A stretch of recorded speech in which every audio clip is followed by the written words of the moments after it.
Welcome back, everyone. Global War 1914, Operation Albatross. This is the spring of 1913, the turn for the British Empire. So let's get right to it. We'll review purchases first. We have $4 to spend, just like the Germans had. We're going to spend 3 of it and purchase an infantry to Lend-Lease to Greece. We're kind of torn because it's, do we Lend-Lease to Mexico or do we Lend-Lease to Greece? I think we'll let the United States handle Mexico. I think the Balkans for us have become more important, and especially long term because, investing in Greece is going to be important because we might get a return on that investment once Greece aligns to us after, during the First World War. So, any units that we purchase and Lend-Lease to them now, we could, they could become ours later on. So it's a good idea to invest in Greece here in the prequel. And so our final dollar is going to be to try and conduct diplomacy to get Greece to stage 3. So the sooner that we can get Greece to align to us, the sooner that we'll be able to take advantage of their forces and also get the IPP value from their territory. Okay, let's go over technology, and we're going to go for depth charges and hydrophones and convoy systems. See if we can't get to stage 2. And then while we're down here, we're also going to do our diplomacy roll. Okay, I think we'll start with depth charges and hydrophones. And we need a 7 or higher for that. Nice, that's a success. We moved to stage 2. All right, we got a slightly better chance to hit on convoy system, so let's see if we succeed there. Need a 6 or higher. And we do. We succeed there with a 9. So stage 2 for convoy system. All right. So that will allow us to maybe go after defense in depth or counter battery fire next turn. Or maybe even improve construction. That would be a good one as well. Okay, diplomacy for Greece. We need a 3 or less to move them up to stage 3. And that's a big time miss. All right, so... All right, not going to go 3 for 3. All right, let's come over here for combat moves. We do have some action here in Greece that I want to at least attempt, and I'll explain what I want to do here. So I do want to invade southwestern Macedonia and try to put some pressure on the Ottomans here. I think early on it's better to put pressure on than once Bulgaria switches sides, because we're not going to have as many numbers. And so it'll be more of an even playing field in the Second Balkan War. So better to be aggressive early on now instead of later on. So what we're going to do is we're going to attack southwestern Macedonia with 3 infantry and artillery, and then we're going to load up these 2 infantry down here in southern Greece, and they're simply just going to do an amphibious assault from this transport into southwest Macedonia. And then we can use this guy here, this pre-dread, to do shore bombardment. So let me get these guys on the battle board.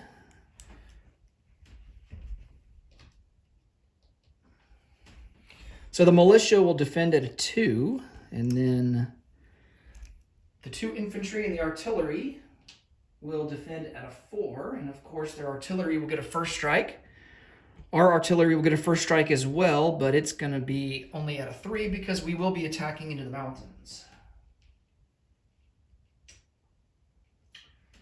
All right, and then all but one of our infantry will be attacking at a 1, and then 1 infantry will be attacking at a 2. Now,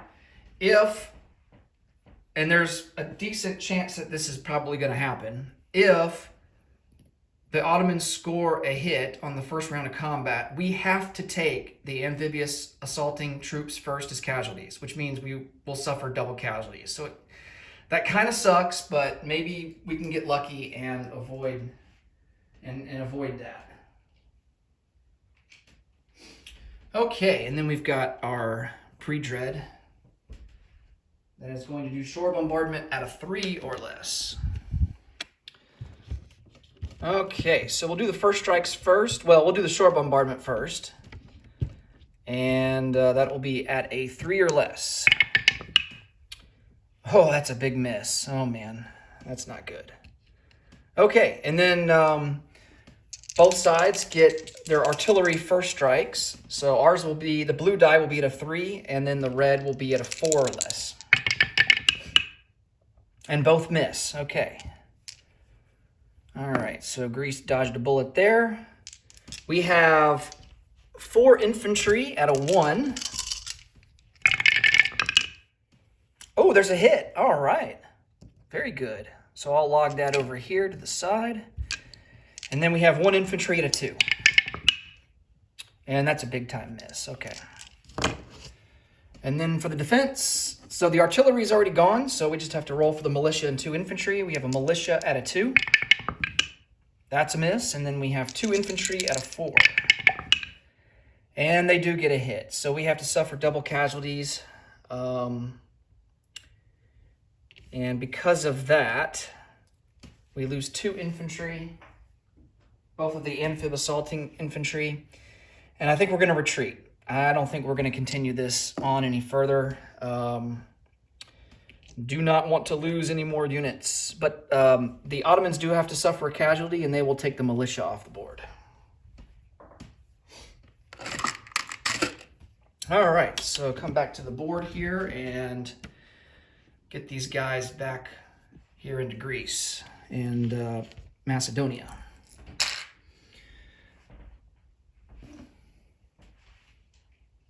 All right.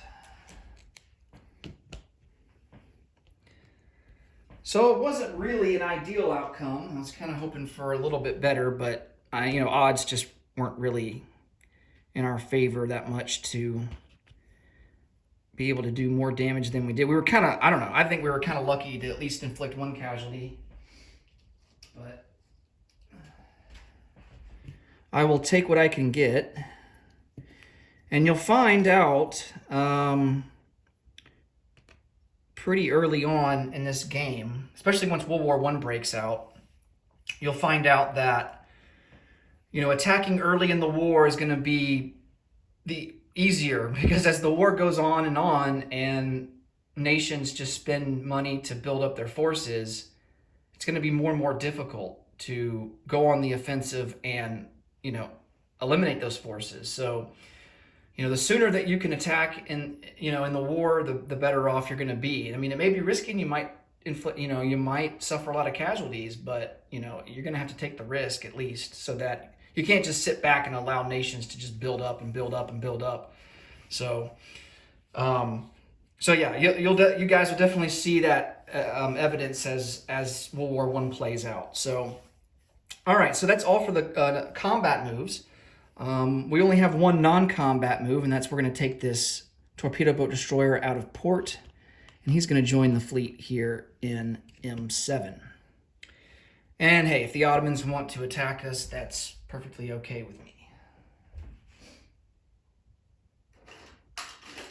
Okay, and then we got to deliver our Lindleys, so the infantry will leave London and settle down here into, well, we could actually bring them into Thessaly, because there's nothing preventing us from doing that. But on the other hand, I hope there's not a random event that involves southern Greece. I don't want to leave that territory just unguarded. Let me double check the random event chart and see what is coming up. Balkan War shifts, Balkan War continues. Okay.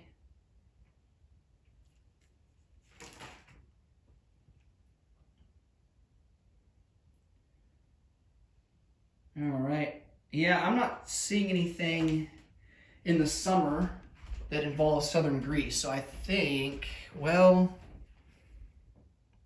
I guess the Ottomans could try and, they would have to go through our fleet in order to do an amphib assault into southern Greece.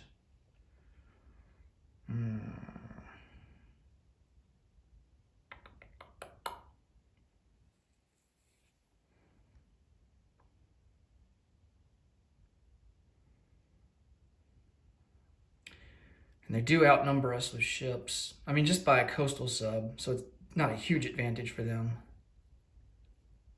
I don't know. I'm going to lend-lease it to Southern Greece. I just don't want to have one territory just not occupied. Just in case. Just to be on the safe side. All right. So Britain spent all 4 of their dollars, and we will collect 4 for next turn and have 4 in the bank. Oh, we have to do our recruitment roll. Now, if we hit on our recruitment roll, we're definitely going to put an infantry in Thessaly. That's for sure. Okay. So we need a 3 or less. And that's a big miss, a 10. All right. All right, so that will do it for Britain. Next up will be Austria-Hungary. Thanks so much for watching. Until next time, take it easy. Bye for now.